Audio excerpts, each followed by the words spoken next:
وَكَأَيِّن مِّن دَابَّةٍ لَا تَحْمِلُ رِزْقَهَا، اور کتنے ہی چوپائے ہیں زمین میں تم دیکھتے ہو وہ اپنا رزق اٹھائے تو نہیں پھرتے. یہ پرندے جو ہیں کیا ان کا رزق ان کے پاس سٹور میں کہیں ہوتا؟ حضرت مسیح کا ایک بڑا پیارا جملہ ہے سرمن آف دی ماؤنٹ میں. کیوں فکر کرتے ہو، اپنے حواریین سے کہہ رہے کیوں فکر کرتے ہو کہ کیا کھائیں گے؟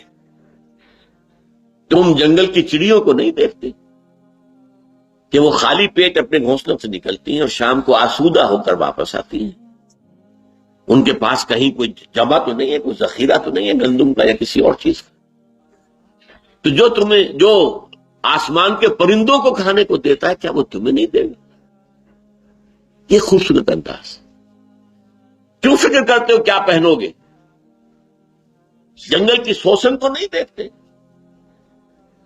کہ جس قدر شاندار لباس اللہ نے اسے دیا، رنگین. سلیمان بھی اپنی ساری شان و شوکت کے باوجود ویسا ملبس نہ تھا، ویسا لباس اس کے پاس بھی نہیں تھا.